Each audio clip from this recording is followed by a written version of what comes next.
an ever present and compassionate elder. And so today we'd like to say thank you to all those who are joining us here at MSG in Ghana. And we'd also like to say for those of you who may be joining us, whether you're live or recorded, thank you for spending this time with us. And we pray that Yahweh blesses you in your hearing, that it matches also our doing. So we will continue today with a message that is coming from Yahweh himself to one of his prophets, the prophet Ezra. Ezra is also known as Esdras. As we know, names have been changed many times, and as the names are changed, it's still the same individual. And that individual, they are the same, whether you pronounce their name in the Spanish, in the Hebrew, from the English, whatever language you're speaking, it is still the same person. So today, Yahweh speaks. Yes. This is a conversation that we have privy to, where he is speaking to the prophet, and it's over a number of years, and I have come up with about at least a 40-year period of time at minimum, because he tells us, Ezra tells us, it started in his 30th year. Excuse me, not his 30th year. The 30th year from the exile of Jerusalem to Babylon. And 30 years after them being in Babylon, Yahweh is now speaking, and not just concerning that generation, but speaking of generations to come, as well as the final generation before Yeshua returns, and on into the millennial reign. So Yahweh speaks. We're going to be coming from Ezra, book 2, the second book, concerning the wide place. The wide place. Now, the wide place, as Yahweh will express to us and have been speaking, talks about two areas or two entrances. One is wide, the other is narrow. And we know from last week, in the book of Matthew, it is written that the wide road leads to what? Destruction. Yes. So you don't really want to be on the wide road. So now Yahweh has given us an understanding of what that wide road is. And he speaks also concerning the woman as a symbolic gesture who had 10 children. His question is, speak to a woman and ask, why did she have all 10 at once? And then you will understand that even the earth is our mother. Yahweh, our Father, who has created both heaven and earth. Today, we're going to look at a little bit of, not a whole lot, but he's going to give us a hint of Genesis chapter 1, verse 1 and 2. Something took place. We don't have the answers, but Yahweh does. And so he's going to give us just a hint that there is time before Adam. And before Adam, something took place. Because we know that Genesis says, Bereshit says, and the earth became dark. So we'll get there in just a moment, but we're going to start continuing with the Apocrypha, book 2, Ezra, chapter 7, verse 1 through 12. We have already covered the previous 6 chapters. And when I made an end of speaking these words, now Ezra is in a conversation and he's asking questions of Yahweh. Also, the messengers, one namely Uriel, as Yahweh sent messengers to him, or Yahweh himself comes and speaks to him, whether he's asleep or awake. Each instance may be, different from the last. And when I had made an end of speaking these words, there was sent unto me an angel messenger, which had been sent to me the night before, or the nights before. And he said to me, Ezra, up, Ezra, and hear the words that I am coming to tell you. And I said, speak on, my God. So now we know who's talking to him. Yahweh is speaking.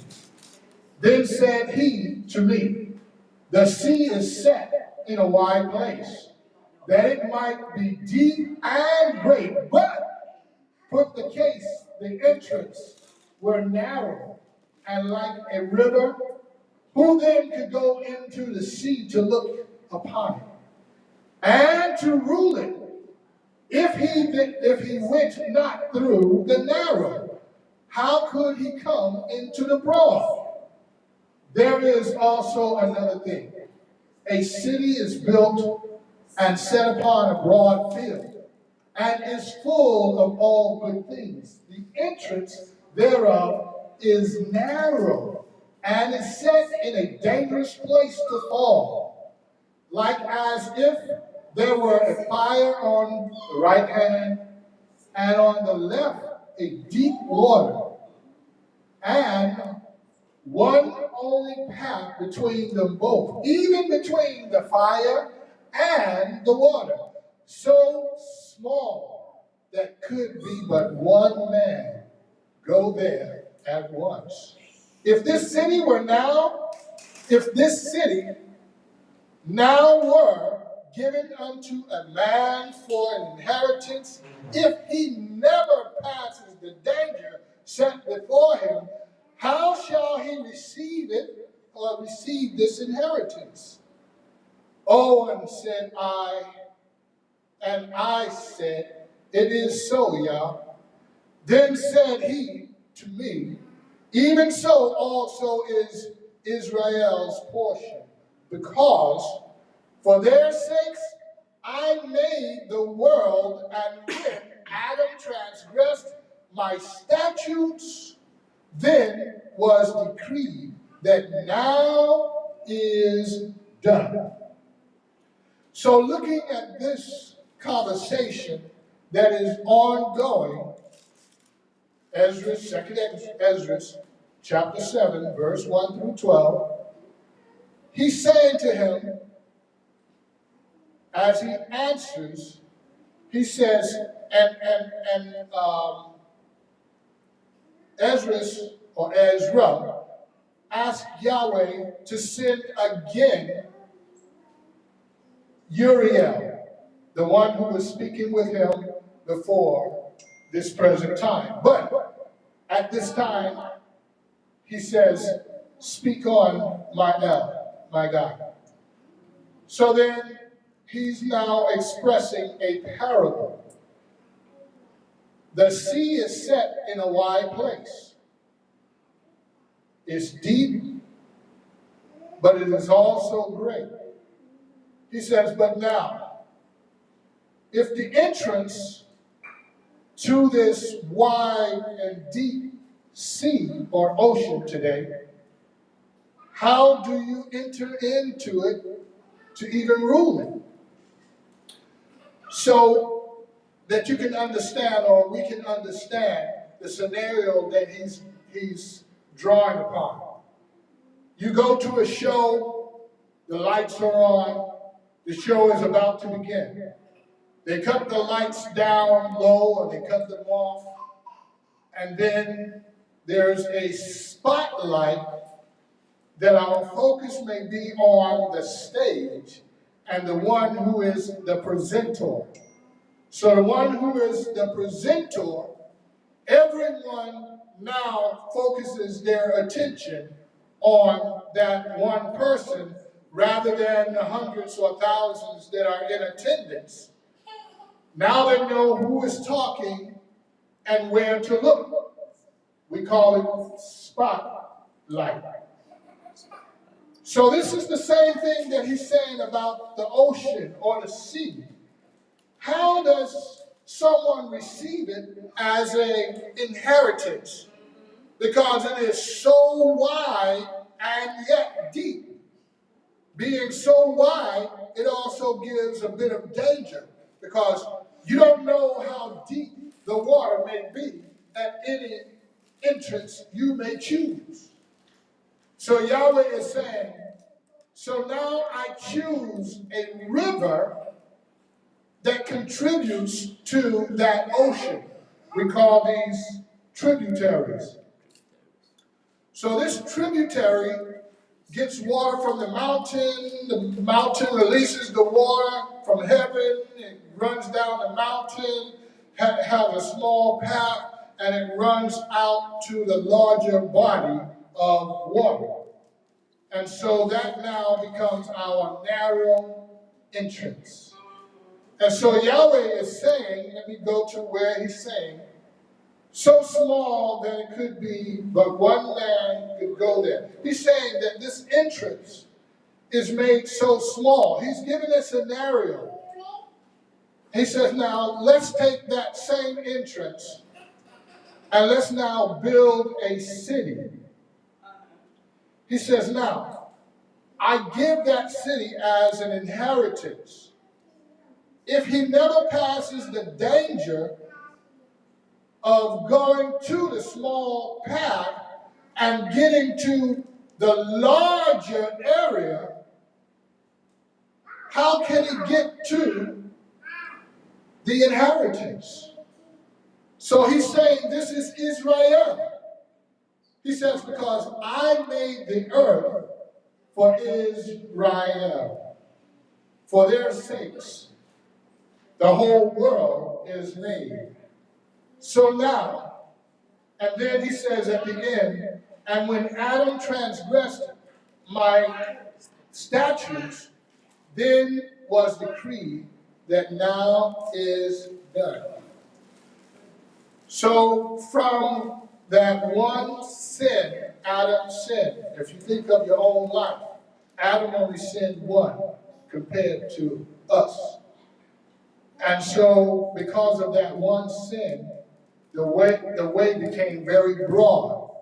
So the inheritance is full of danger, but you can't get to the inheritance without passing through the narrow pathway.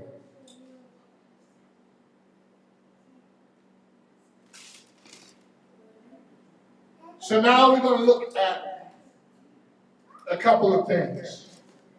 I want to just kind of mention, as Yahweh does here, and he does it later on as well. We won't get too much more of it today. But Yahweh mentions, and I'll read through so I don't mess anything up. But he mentions the former world.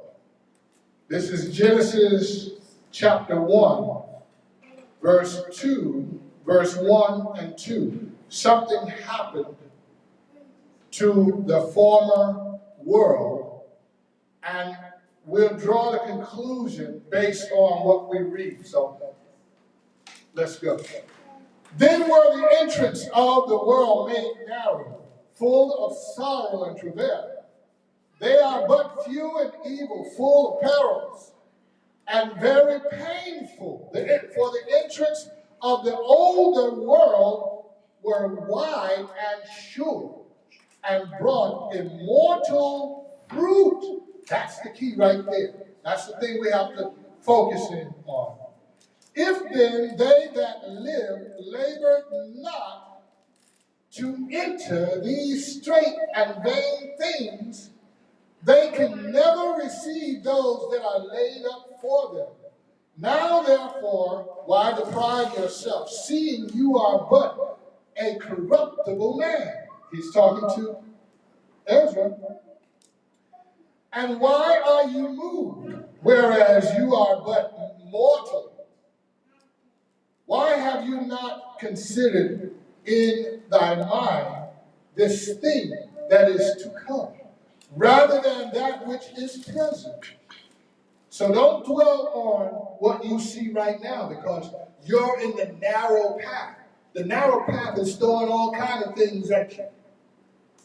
In order to get to the wide view, you have to go through the narrow path. Then answered I and said, O Yah that bearest rule, you hast ordained in thy law that the righteous should inherit these things, but that the ungodly should perish. Nevertheless, the righteous shall suffer straight things, and hope for a while. For they that have done wickedly have suffered the straight things. So in other words, they got the things that seem to look good, and yet shall not see the while. So in this present time, in this present world, the wicked ones, the ungodly ones, they got the good stuff. And they hope for the wider venue, of which we're hoping for. But presently, life is good for them. And he said to me, there is no judge above God, and none that have understanding above the highest. There be many that perish in this life because they despise the law of Yahweh that is set before them. For Yahweh hath given straight commandments to such as come, or came, what they should do to live, even as they came, and what they should observe to avoid punishment. Nevertheless, they were not obedient to him, but spake or spoke against him, and imagined vain things. So this is Israel, who the world is designed for. But because of the original sin, they can no longer go straight to the wide path, because the sin has now closed them in. And sin is dangerous.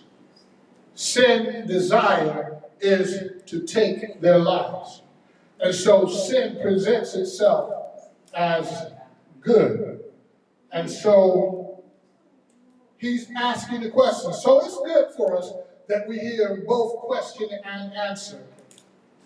He says that in present life, those who are ungodly enjoy the things of the straight commands, even though they don't live by them. But those of us who live by your commands, we're looking for the wide road too. But they prosper, and we don't.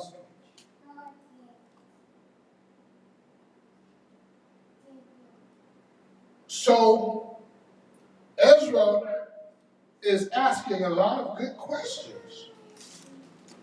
And so the world became dark. Let me go back there for just a quick second.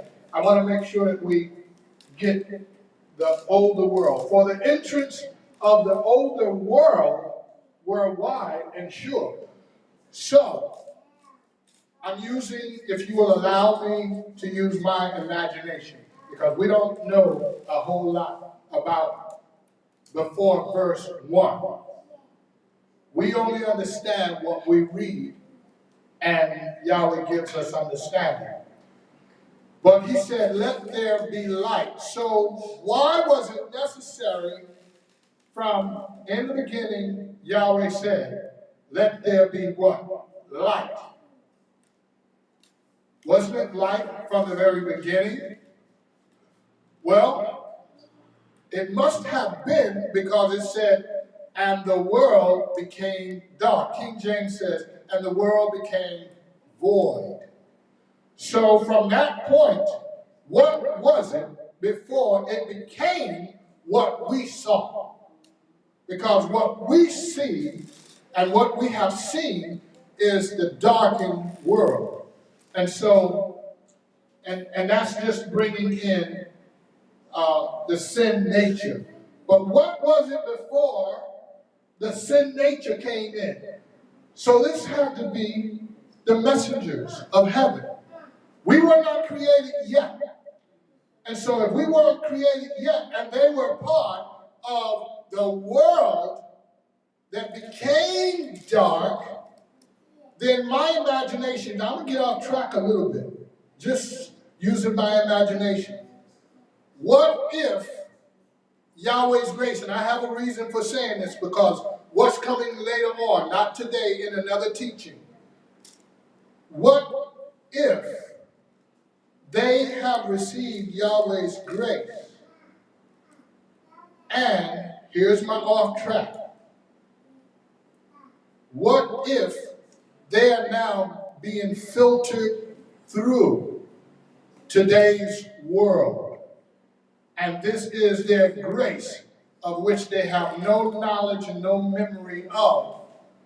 And they're being filtered through with the flesh of mankind, where now their light has grown a little dimmer from, and I'm going to say it very plain, I'm making all of this up.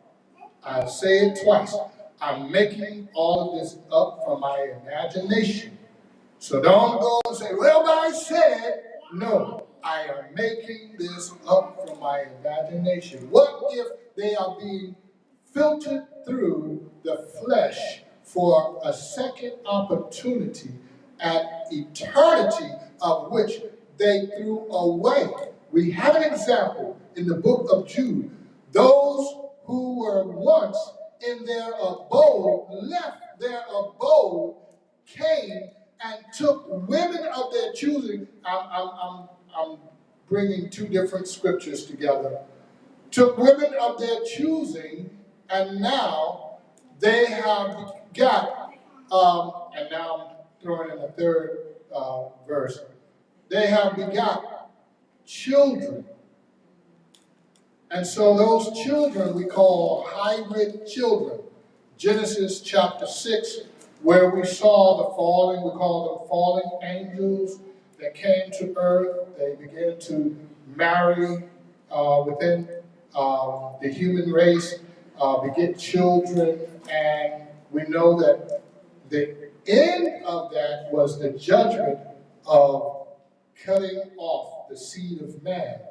But he kept a seed. I think I have it here today, but he talks about, I kept a grape from the cluster of grapes, and I planted that grape in the earth, the seed in the earth. So would that have been Noah? But anyway, digressing from that, I just wanted to show that there's a lot. I have become very intrigued with going back and looking forward. So is my life. I've been teaching prophecy a lot of years. That's not all my life, but in the last 25, at least 25 years of my life, that has been a big part. So I have a lot of collective knowledge, in other words.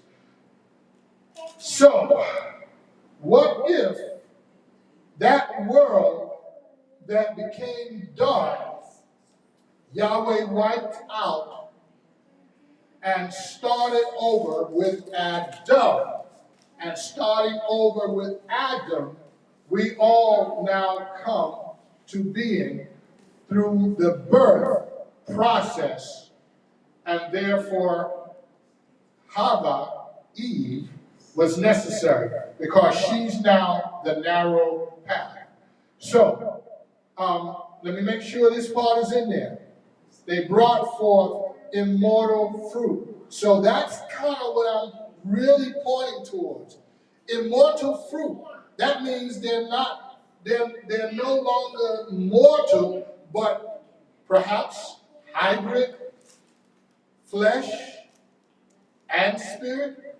Now, from the book of Enoch, he says, Yahweh judged them before the flood, and he says, now 500 years they will live. These are the progenies of the angels, or the fallen angels. They desire to see their children grow and be eternal. He says, I will give them a 500-year limit. And then later on, we see the flood take place, and I'm going to leave that. So that you can see that I have a reason that I'm bringing this up. And so as we continue to move on, chapter 7, verse 23 through 33. Yeshua, the bride, is being revealed. So we have both Yeshua and his bride being revealed. And in this, you'll see as I begin to read, Yahweh, he hid the bride, and he speaks. So let's look and see how Yahweh speaks concerning both Yeshua and the bride that are hidden in the earth, and deceive themselves by their wicked deeds. So this is those who are fallen, those who also deceived men. It talks about them also talking to women, teaching them how to beautify, and as they beautify, showing them how to attract. And this is one of the deceptions of that period of time. And deceived themselves by their wicked deeds, and said of the Most High that he is not, and knew not his ways. But his law have they despised, and denied his covenants. In his statutes have they not been faithful, and have not performed his works. And therefore, Esdras, for the empty are the empty things, and for the full are the full things. Behold, the time shall come that these signs which I have told you shall come to pass, and the bride shall appear, and shall come forth, shall be seen, that now is withdrawn from the earth.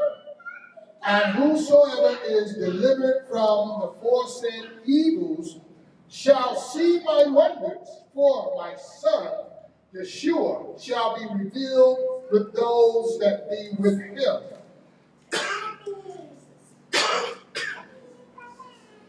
And they that remain shall rejoice within 400 years. After these years shall my son Yeshua die, and all men that have life. And the world shall be turned into old silence 7 days, like as in former judgments, so that no man shall remain. And after 7 days the world that yet awake not shall be raised up, and that shall die, that is corrupt, and the earth shall restore those that are asleep in her, and shall the dust those that dwell in silence, and the secret places shall deliver those souls that were committed to them, and the Most High shall appear upon the seat of judgment, and misery shall pass away, and the long sufferings shall have an end. So in trying to understand the time period, as I've gone through this, I have to try to keep track of what period is he talking. Is this time past, going back to Adam and the first generations? is this time of Yeshua, or is this a time to come? And so what I'm seeing is a fluctuation. He uses as an example, as I spoke to, as I delivered.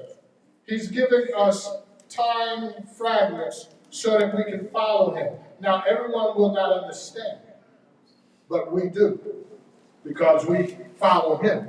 So he's talking about the ones who were deceived, and so that generation was the generation that received the flood before Noah. And even after Noah, those generations that came up later on, who repopulated the earth, began to also do wicked deeds. Why? Because by this time, we had a spiritual entity that had invaded mankind, which we call them demons. So I guess I need to kind of make sure I connect for you. Remember when Yahweh cleared the earth of mankind, but he preserved the seed. Noah, his family.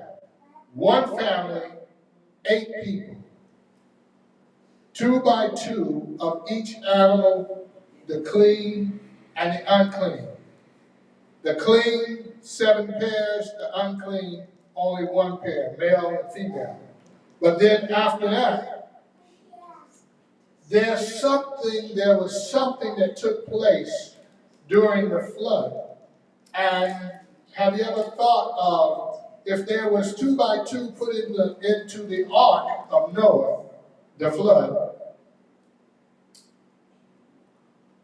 where were the fish? They were the only thing not on the list. And so if fish were not on the list that went into the ark, could it be that they were those that survived in the water? And so those that survived in the water, when the human flesh were all being drowned, guess what's in the water? Fish.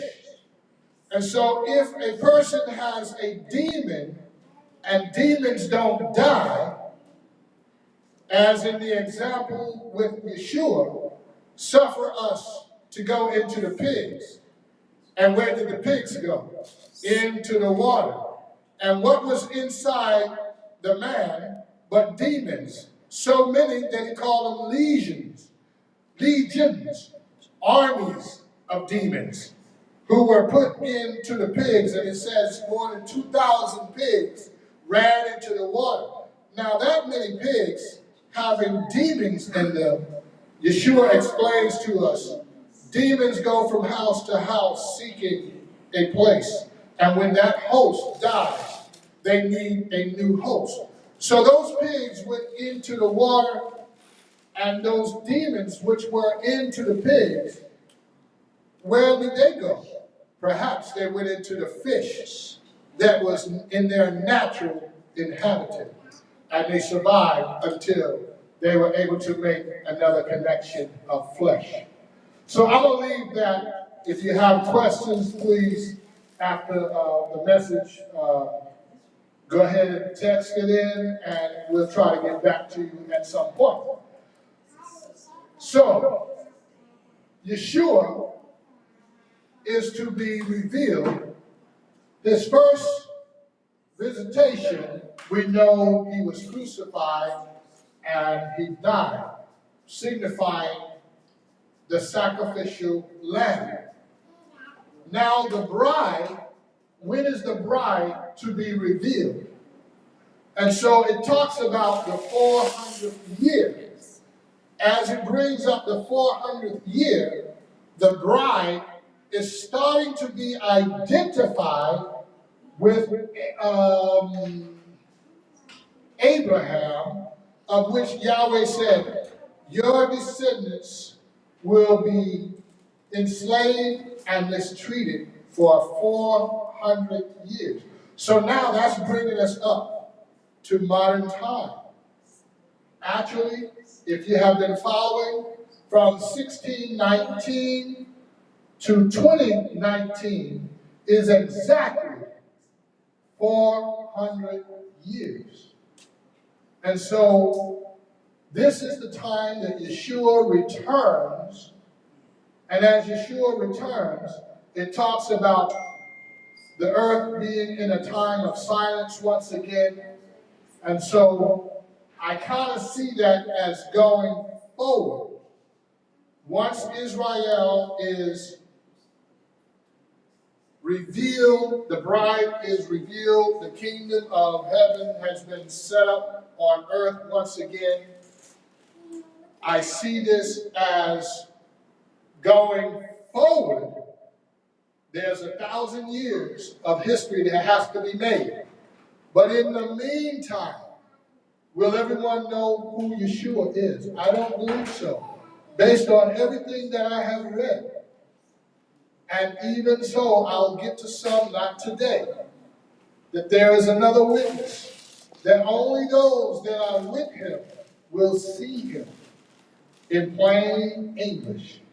So I've been saying that for years, and so now I have evidence of that. All right, so the bride will also be revealed in the earth. Let me get to this part here where it says, the earth shall restore those that are asleep in her. So this is Yeshua's time returning to the earth. There's going to be a great resurrection. That is the day that we don't even celebrate. It is the third day, but it is not a commandment of the seven, really the eight holy days of Leviticus chapter 23, moving forward. So let's begin to look at this deliverance, how it takes place. 2nd Esdras chapter 7, verse 34 through 44, and the deliverance. But judgment only shall remain. And as you know, some of these I'm going verse by verse, but some of them I'm skipping, so just know that if you've seen me skip some numbers, this is why. I'm putting together the relevant conversation concerning what I'm researching. And so I'm trying to stay with what can we look forward to. Where are we now? What can we look forward to? So that's kind of my drive, trying to stay on track. But judgment only remains, truth shall stand, and faith shall grow strong, wax strong. And the work shall follow, and the reward shall be shown, and the good deeds shall be of force, and wicked deeds shall bear no rule. So this is the change. And so the change is going from those who enjoy the good things of life, walking in the strength of their own flesh, to those who Yahweh has now judged and given the good things to Israel. Then said I, Abraham prayed for the Sodomites, and Moshe for the fathers that sinned in the wilderness, and Yeshua after him for Israel in the time of Achan, and Shemuel and David for the destruction, and Solomon for them that should come to the sanctuary, and Helias for those that received rain, and for the dead, that he might live, and Ezekiel for the people in the time of Sennacherib, and many for many. Even so now, seeing corruption is grown up, and wickedness increased, and the righteous have prayed for the ungodly, wherefore shall it be so now also. He answered me and said, this present life is not the end, where much glory don't abide. Therefore have they prayed for the weak, but the day of doom shall be the end of this time, and the beginning of the immortality for to come, wherein corruption is past, impotence, intemperance is at an end, infidelity is cut off, righteousness is grown, and truth is sprung up. So in other words, he's given us a look into thy kingdom. Thy kingdom come. So he's saying things will change. Here is an analogy that I know we understand.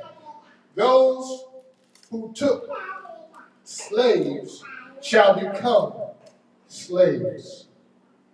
Those who rape, those who rob, murder, thievery, all of those things now will be repaid, and Israel will be sitting on its throne. In other words, kings and queens of the world. So in other words, we're coming into the narrow path of inheritance. So this is what Yahweh is saying. Unless you go through the narrow path, how do you get to the wider view? So because, as one of his analogies, he says, suppose the narrow path on one side is a fire, and the other side is the water full of depth or deep. He says, how are you going to get to the large opening? You have to go through the narrow path, because this is what happened with the old world. They were created eternal beings and given everything. And there were some among them, I know one by name, Satan. The scripture says, greed was found in him.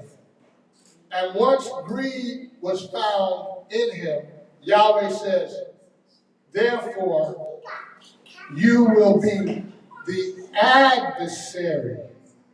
So he gave him a crown and kingship. That's what he wanted. But he wanted to be over Yahweh. I shall climb up to the heights of heaven, and I shall place my throne above the Most High. He said, okay, I'll make you king. I'll give you your reign. And so he became the father of lies, the king of the pit. And that is still to come.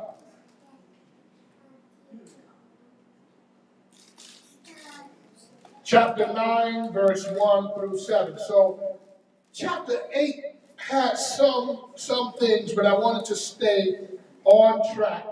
There are some things that I want to get to that are in some later chapters. And so I'm skipping chapter 8. We're in chapter 9. Yahweh spoke the end from the beginning. So let's take a look, starting with verse 1. He answered me then, and so you know that these are still ongoing conversations. So I've kind of left several conversations.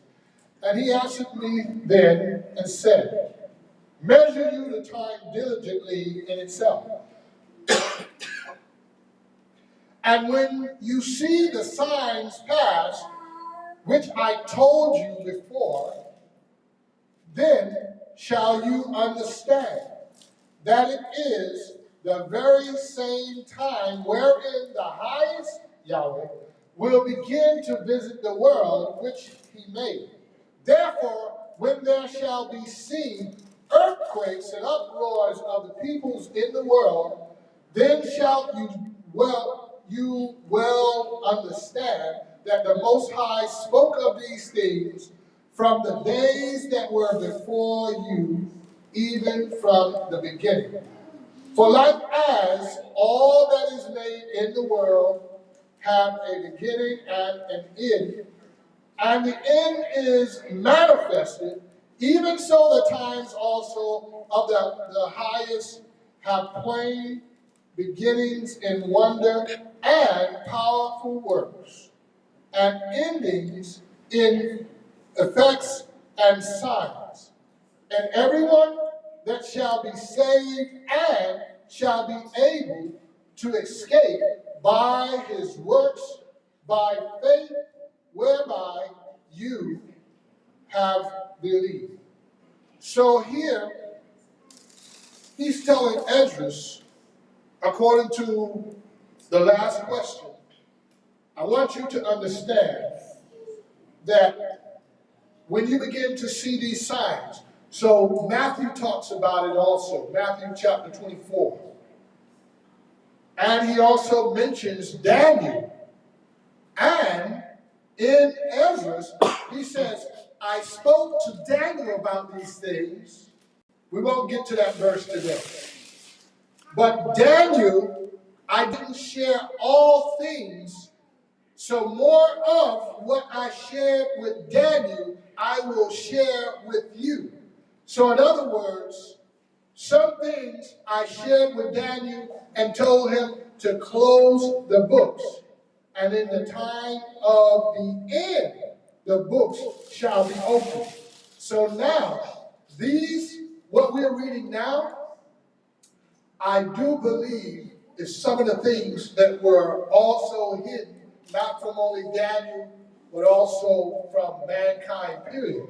Because in the conversation, we will see, maybe not today, but he says to Ezra, those things that I have told you, those things you have written, which were 204 books, he said the last 70 books, he said, close them up and hide them. So some of the things he's not going to be able to share, but some things he can share. And so as we are now reading some things that I know I have not read, and I've read through Ezra before, a great deal, but some of this I don't remember reading before. But in this, he says, when you see the signs pass, which I've told you of, then you shall understand. He says the same thing to us. He says, when I bring you back from your captivity, when I put you back in your land, then you shall know. And he also says about the world, he says, when I have given you the promised land that I've given to your fathers, then the world will know who you are. Then they will know. So this is nothing new. It's what we've heard before. But in these words, being from Yahweh to Ezra, is a conversation. And so down here towards the last two verses, it says, and ending in effects and signs, and everyone that shall be saved and shall be able to escape by his works. Whose works? By faith. Whose faith? His, Yahweh's works. Whose faith? Our belief. Whereby you believe. There it is. So if we believe that Exodus chapter 12 did happen, that we now do those things, that Leviticus chapter 23 is happening, and we now keep the Sabbath, the holy days, eating correct. All of these things are for our living, so that we can what? Be able to escape. What? Judgment. So let's look at verse 8 through 16, preserved by the blood of Yeshua. Shall be preserved from the said perils, and shall see my salvation in my land, and within my borders, for I have sanctified them. This is what has to take place. Right now, that land is defiled. They're getting ready to, and they're building it as the world's largest LGB and all the rest of the alphabets event is supposed to take place. And I don't know what date it is or what month. I just saw an advertisement saying that they're calling all that they can get. And so they're saying this is going to be their big one. All right, so I wonder why. For I have sanctified them for me from the beginning. So from the inception of Israel at Mount Sinai, he sanctified Israel, my firstborn. Then shall they be in pitiful case, which now have abused my way, and they that have cast them away despitefully shall dwell in torment. Torment. So the ones who have not been preserved from the perils will be in torment. For such as in their life have received benefits and have not known me, and they that have loathed my laws will no longer enter the law. That's what you say. While they had yet liberty, and when as yet place for repentance was open to them, understood not, but despised it. The same must know or know it after death by pain. So they will know. Just like we will know, they will know who they are too.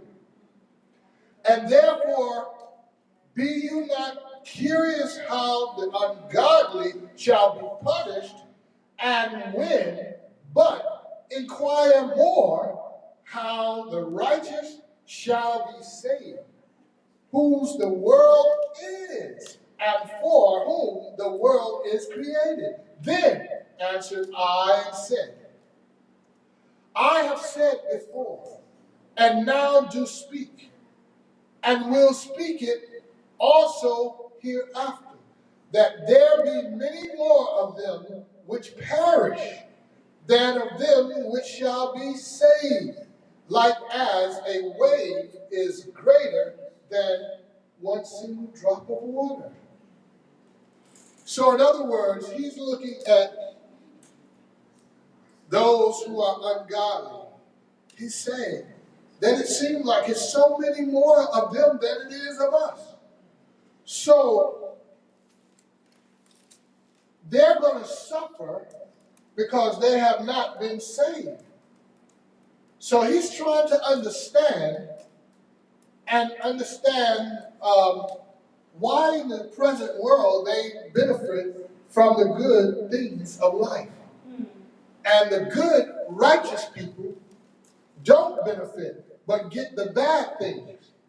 Again, Yahweh is taking a lot of trouble to explain to us about this wide path and this narrow path. The wide path is the ocean, and it's deep. It's right there. You just go and jump right in. So what side did you go in? You know, if you need help, someone's crying for help.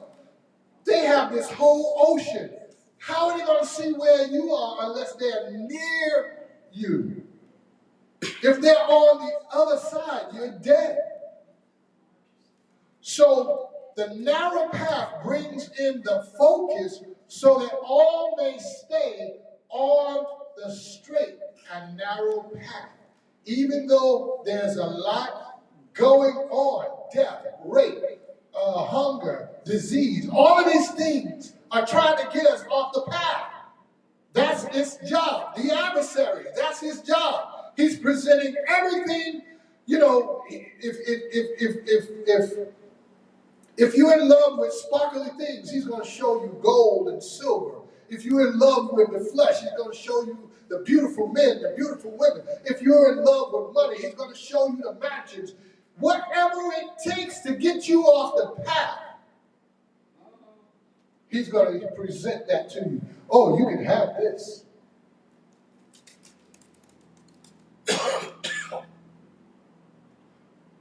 The last bullet. The same must know it after death by pain. So he's saying they will know. Verse 17 through 27.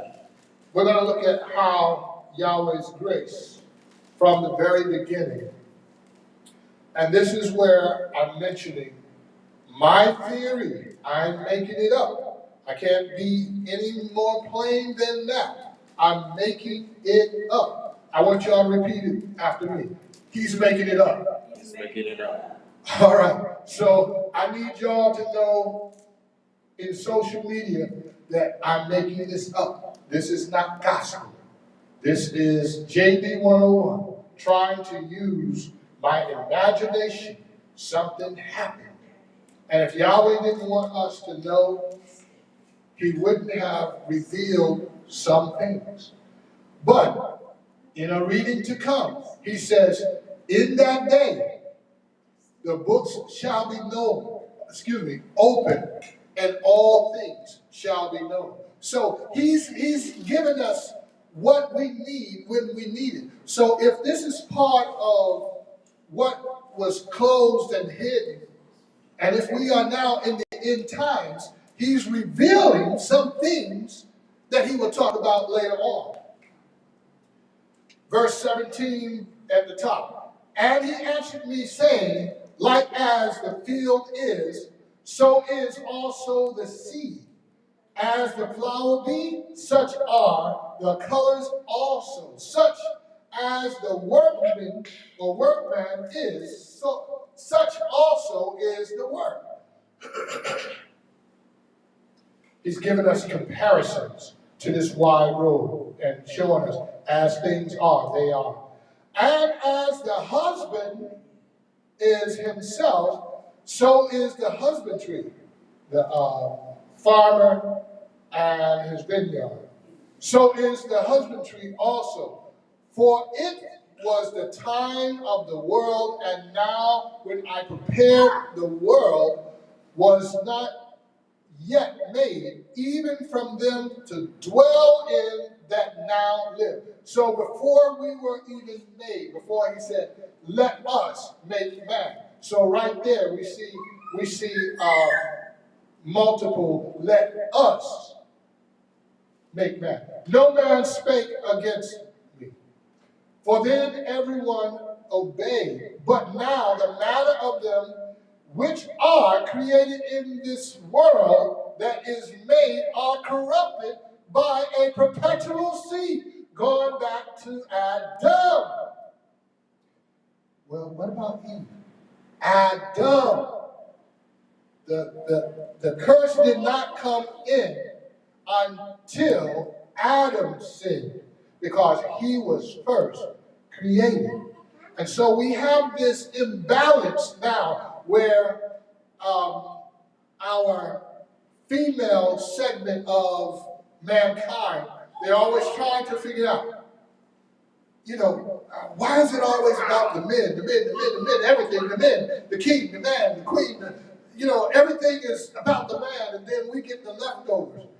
Well, Yahweh, I heard someone explain it like this. And this was a female. I think it was a female. Yeah, I think it was a female. She said, we have cars today. And as we have cars, you have the manufacturers of the car.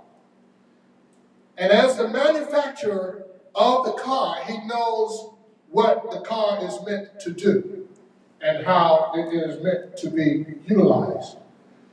So when the car is made, then you put a driver in the car seat behind the wheel.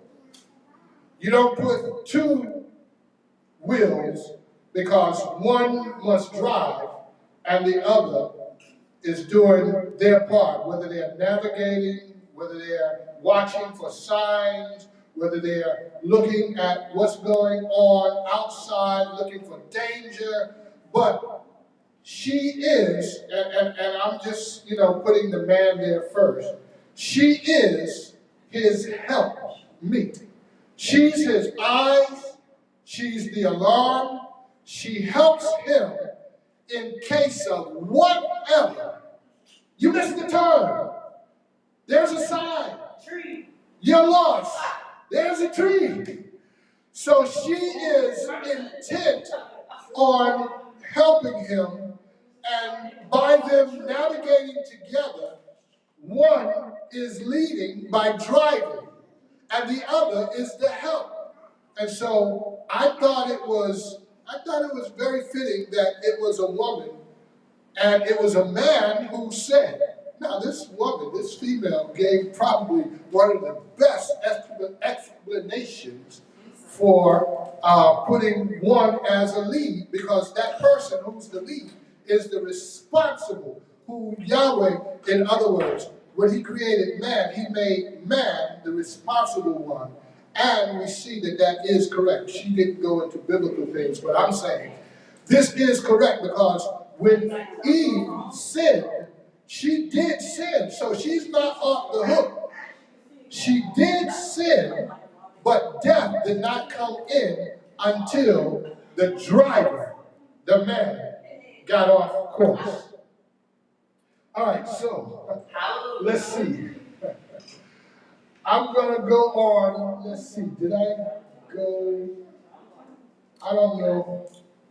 Well, and he answered me saying, like as the field. I think I read some of this. Yeah, corruptible but perpetual seed. Okay, is that where I stopped? Yeah. All right, thank you.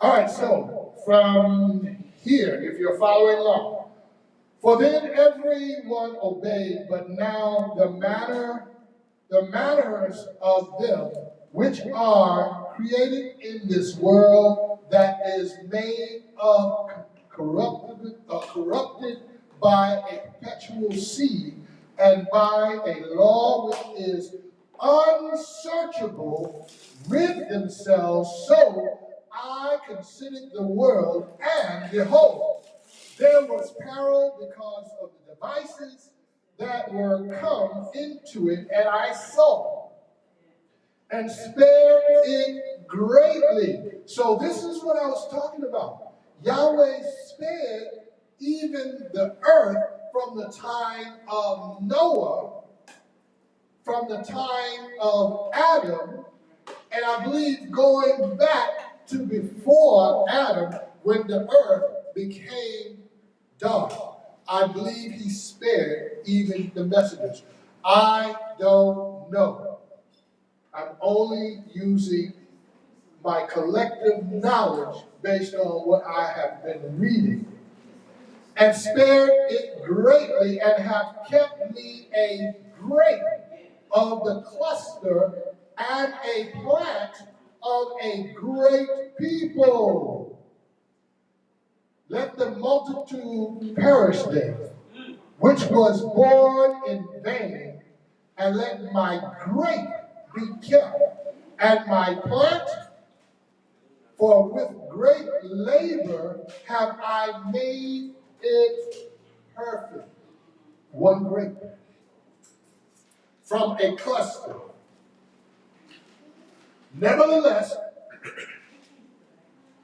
if you will cease yet 7 more days, but you shall not pass in them, but go into the field of flowers where no house is built, and eat only the flowers of the field, taste no flesh, drink no wine, but eat flowers only, and pray unto the highest continually. Then will I come and talk with you. So I went my way into the field which is called Ardah, like as he commanded me, and there I sat among the flowers and did eat of the herbs of the field. and the meat of the same satisfied me. 7 days after 7 days, I sat upon the grass, and my hearing was vexed within me, like as before. So this is why I had mentioned, I believe Yahweh had grace on even those who were of the former world and were eternal beings. So if we just slow it down, we know he made both heaven and earth. So before earth was made, heaven was made. And in heaven, it was populated with messengers of heaven. And because they found no favor in Yahweh because of some of the deception that took place, Yahweh then at that time cut them off and not allowed them to mix in with mankind. So there is a wall between the realms. There's the spiritual world, there is a physical world. The physical world have both spirit and flesh, whereas the spiritual world, they have spirit and are spirit who can manifest themselves as flesh. So, but one seed that was corrupted has perpetuated itself. If you had to guess what seed that was, I would say that was Adam. Because he said, I created it perfect. So I took from the cluster one grape. So this is why I'm thinking, and I can't say it enough, I'm making this up. This is why I'm thinking, was Adam taken from the spirit being? Because remember, Adam fell and skin was put on him. So what was he before skin was put on him? Spirit's mind. Let us make man in our image. And what is the image of Yahweh? He is spirit. So I'm not just making everything up without some educational understanding of biblical knowledge. So again, I am making it up using my understanding. All right, so not asking anyone to believe what I am coming up with.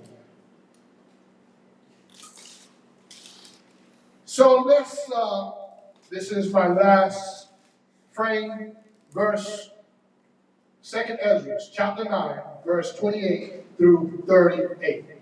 Yahweh is revealing himself. So he is now going from spirit to a spirit-filled physical.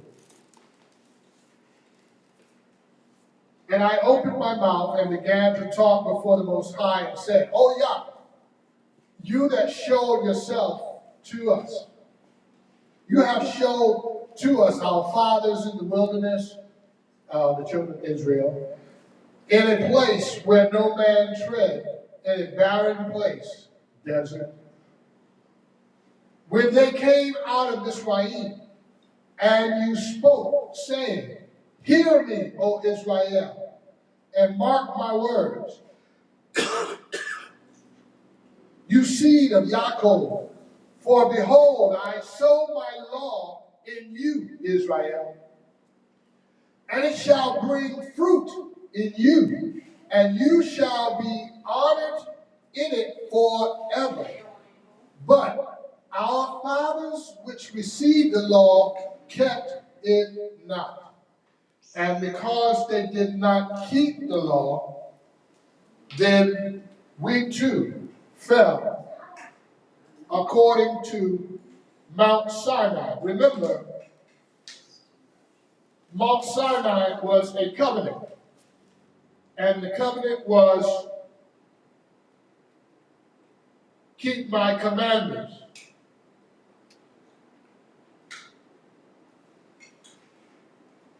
Keep my commandments. And so, as Yahweh said, keep my commandments, he's showing, as to what we've already read, that they did not.